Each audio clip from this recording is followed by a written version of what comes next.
হত্যাকাণ্ডে ভারতের সম্পৃক্ততা ও অন্তরালের রহস্য জেনে ফেলায় কাল হয়েছিল সেনাবাহিনীর চৌকস কর্মকর্তা অবসরপ্রাপ্ত মেজর জাহিদুল ইসলামের। অভিযোগ রয়েছে সেই সত্য ধাপাচাপা করার জন্যই 2016 সালে রাজধানীর মিরপুরের রূপনগরে জঙ্গি নাটক সাজিয়ে তাকে নির্মমভাবে হত্যা করে তখনকার আওয়ামী লীগ সরকার। 13 সেপ্টেম্বর 2016 প্রতিটি টেলিভিশনের স্ক্রিন এবং পত্রিকার পাতায় ব্রেকিং নিউজ ছিল ঢাকার রূপনগরে পুলিশের সঙ্গে বন্দুকযুদ্ধে নিহত দুর্ধর্ষ জঙ্গি কমান্ডার মুরাদ। তৎকালীন হাসিনার পুলিশ প্রশাসন দাবি করেছিল জাহিদুল ইসলাম নানা সময় বিভিন্ন নাম ব্যবহার করে জঙ্গি কর্মকাণ্ডে জড়িত ছিলেন এবং নিজেকে বাঁচাতে প্রশাসনের উপর হামলা করেছে। সে কখনো জাহাঙ্গীর, কখনো মুরাদ, কখনো ওমর। আমাদের নিশ্চিত হতে হবে আসলে তার নাম কি।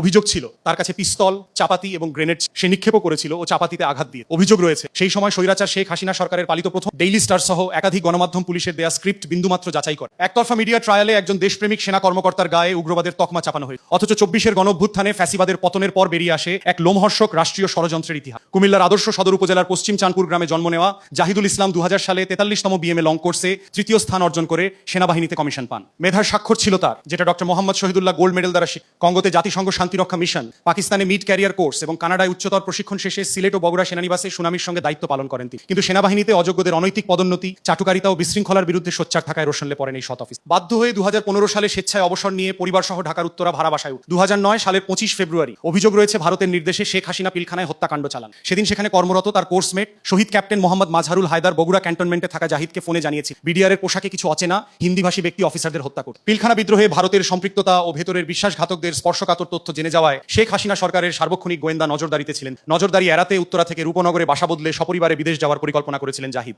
কিন্তু সেই সুযোগ দেয়নি স্বৈরাচার হাসিনার খুনি বাহিনী। 2016 সালের 12 সেপ্টেম্বর রাত 11টার দিকে মিরপুর রূপনগরের বাসা থেকে জাহিদকে হাত বেঁধে নিচে এনে সরাসরি গুলি করে হত্যা করে রূপনগর থানা পুলিশ ও সিটিটি। তৎকালীন সিটিটিসি প্রধান মনিরুল ইসলামের তত্ত্বাবধানে মামলার এজাহারে পুলিশের উপর চাকু ও পিস্তল নিয়ে হামলার নাটক সাজিয়ে 29 রাউন্ড গুলির কথা বলা হয়। অথচ প্রত্যক্ষদর্শী ও ফরেনসিক প্রমাণ বলছে মৃত্যুর আগে মধ্যযুগীয় বর্বরতায় তার 2 হাত কাঁধ থেকে মুচড়ে ভেঙে চামড়ার সঙ্গে ঝুলিয়ে দেওয়া হয়েছিল। প্রচন্ড টর্চার ও শ্বাসবোধের পর নির্দয়ভাবে চোখ তুলে ফেলা হয় তার। সমালোচনা রয়েছে এটি কোনো ক্রসফায়ার ছিল না, ছিল পিলখানার সাক্ষীকে স্তব্ধ করার ঠান্ডা মাথার। বর্বরতা এখানেই থেমে থাকেনি। জাহিদকে হত্যার 1 ঘন্টা আগে রাত 10টায় তার স্ত্রী জেবুনাহার শিলা এবং 5 বছর ও 1 বছরের 2 অবুঝ শিশুকে চোখ বেঁধে তুলে নেওয়া হয়। ডিবির অন্ধকার আয়না ঘরে জাহিদকে জঙ্গি বলে আদালতে জবানবন্দি দিতে জেবুনাহারের উপর চলে অমানবিক নির্যাতন। অস্বীকৃতি জানালে তাকে দেয়া হয় স্বামীর হত্যার মতো পরিণতির হুমকি। অভিযোগ ছিল তারা বিভিন্ন জনের ছবি রেখে জানো আমি কি চিনি না, আমি যা জানি সেটা তারা বিশ্বাস করছিল। জঙ্গিদের বিভিন্ন জায়গায় ফায়ার চালিয়ে সবাইকে মেরে ফেলার হুমকি ছিল। 7 দিন পর 5 বছরের বড় মেয়ে জুনাইরাকে জাহিদের নানার বাড়ি পাঠানোর কথা বলে নিয়ে যায় তৎকালীন ডিবি পুলিশ। অথচ 10 সেপ্টেম্বর আজিমপুরে সাজানো অভিযান চালিয়ে অবুঝ শিশু জুনাইরাকে জঙ্গি হিসেবে উদ্ধার করার নাটক প্রচার করা হয়। জুনাইরা বলেন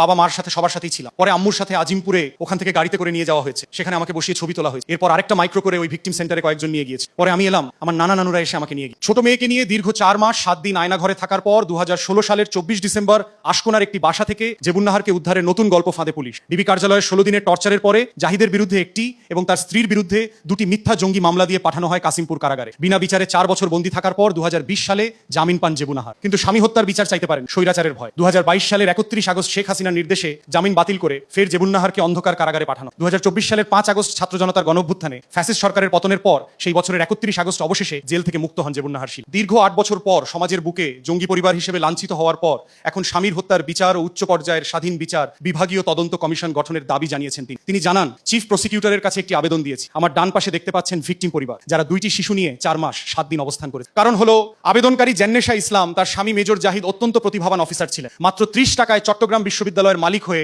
নতুন বাংলাদেশের স্বপ্ন দেখা বাংলা বসতি। অন্যদিকে সেনাবাহিনীর চৌকস কর্মকর্তা অবসরপ্রাপ্ত মেজর জাহিদুল ইসলামের মরদেহ দীর্ঘদিন ঢাকা মেডিকেল কলেজ মর্গে পড়ে থাকলেও পরিবারের কাছে হস্তান্তর করা হয়নি। 2.5 বছর পর আঞ্জুমান মফিদুল ইসলামের মাধ্যমে বেওয়ারিশ হিসেবে তাকে জুরাইন কবরস্থানে দাফন করা হয়, যা আজও তার পরিবার খুঁজে পান। 303 হলো আঞ্জুমানের সিরিয়াল নম্বর। আর আমাদের রেকর্ডে যে আঞ্জুমানদের দাফন হয় ওই দাফনের সিরিয়াল আসছে, কিন্তু কবরের সিরিয়াল নেই। গুম কমিশন ও আন্তর্জাতিক অপরাধ ট্রাইব্যুনালে জেবুন্নাহারের পৃথক অভিযোগের ভিত্তিতে অবশেষে আইনি লড়াই শুরু হয়। বৃহস্পতিবার মামলার প্রধান আসামি সাবেক আইজিপি AKM শহীদুল হককে গ্রেফতার দেখিয়ে একদিনের জিজ্ঞাসাবাদের নির্দেশ দিয়েছে ট্রাইব্যুনাল 2 এর চেয়ারম্যান বিচারপতি নজরুল ইসলাম চৌধুরীর বিচার প্যানেল। এছাড়া আসামির তালিকায় রয়েছেন তৎকালীন ডিএমপি কমিশনার আসাদুজ্জামান মিয়া, ডিবি প্রধান মনিরুল ইসলাম, সিটিটিসি প্রধান আসাদুজ্জামান, ডিসি মাসুদ আহমেদ, ডিসিডিবি কৃষ্ণপদ রায় ও রূপনগর থানার ওসি শাহিদ আলম সহ তৎকালীন আইন শৃঙ্খলা বাহিনীর অনেক কর্মকর্তা। এই অবস্থায় হাসিনা সরকারের এমন জঘন্য ঘটনা সামনে আসার পর প্রথম আলো ও ডেইলি স্টারের সাংবাদিকতা নিয়ে প্রশ্ন তুলেছেন অনেক। প্রবাসী লেখক ও অনলাইন অ্যাক্টিভিস্ট পিনাকি ভট্টাচার্য সামাজিক মাধ্যমে মাধ্যমে এক পোস্টে উল্লেখ করেন মেজর জাহিদকে মিথ্যা অপবাদ দিয়ে হত্যা করা হয়েছিল। এটি বাংলাদেশের ইতিহাসের একটি কলঙ্কিত অধ্যায়। রাষ্ট্রের একজন প্রতিভাবান সেনা কর্মকর্তাকে উগ্রবাদী সাজিয়ে হত্যার মিথ্যা বয়ান তৈরি করেছিল প্রথম আলো। তিনি প্রথম আলো ও পত্রিকার সম্পাদক মতিউর রহমানের দৃষ্টান্তমূলক শাস্তির দাবি জানিয়ে বলেন,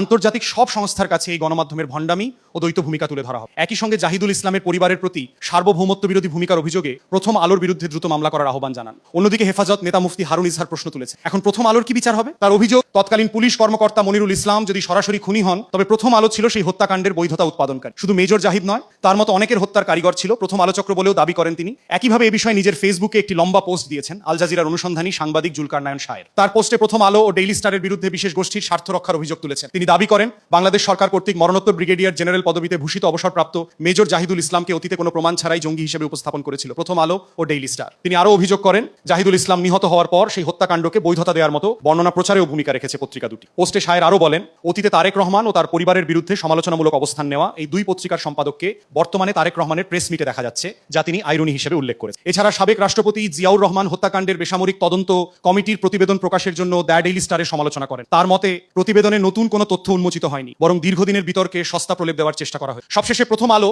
দ্য ডেইলি স্টার ও ট্রান্সকম গ্রুপের বিরুদ্ধে উদ্দেশ্যপ্রণোদিত ন্যারেটিভ তৈরির অভিযোগ এনে শায়ের বলেন, এখন সময় এসেছে সংশ্লিষ্ট সম্পাদকদের জবাবদিহিতার আওতায় আনার এবং সেনাবাহিনীর কর্মকর্তাদের জঙ্গি হিসেবে উপস্থাপন ও রাজনৈতিক নেতৃত্বকে প্রশ্নবিদ্ধ করার পেছনের কারণ জনগণের সামনে তুলে ধরার। এদিকে দেশে হাসিনা ও তার পুলিশদের এমন অমানবিক কর্মকাণ্ড যখন আলোচনায়, তখন হাসিনার পালিত সাবেক কাউন্টার টেরোরিজম প্রধান ও মেজর জাহিদ হত্যার সঙ্গে সরাসরি জড়িত থাকা পুলিশ কর্মকর্তা পলাতক মনিরুল ইসলামের সাম্প্রতিক একটি ফেসবুক পোস্টকে কেন্দ্র করে নতুন বিতর্কের জন্ম হয়েছে। বিডিআর বিদ্রোহের পটভূমি এবং মেজর জাহিদের উগ্রবাদে জড়ানোর দাবি প্রমাণ করতে তিনি দৈনিক প্রথম আলোর একটি পুরনো প্রতিবেদনের লিঙ্ক শেয়ার করেছেন। এর ফলে জনমনে প্রশ্ন উঠেছে, অতীতে জঙ্গি বিরোধী অভিযানের নামে সাজানো নাটকের বৈধতা দিতে প্রথম আলো ও ডেইলি স্টারকে মূল হাতিয়ার করা হয়েছিল। অভিযোগ রয়েছে, এভাবেই হাসিনা সরকারের একের পর এক গুম, খুন, হত্যা ও জঙ্গি নাটক সাজিয়ে তার বৈধতা দিত প্রথম আলো ও ডেইলি স্টার। স্বৈরাচারের দোসর ও মিডিয়া ট্রায়ালের মাধ্যমে নির্দোষ মানুষকে জঙ্গি বানানোর এই কারিগরদের বিচার কবে হবে, সেই প্রশ্ন এখন পুরো জাতি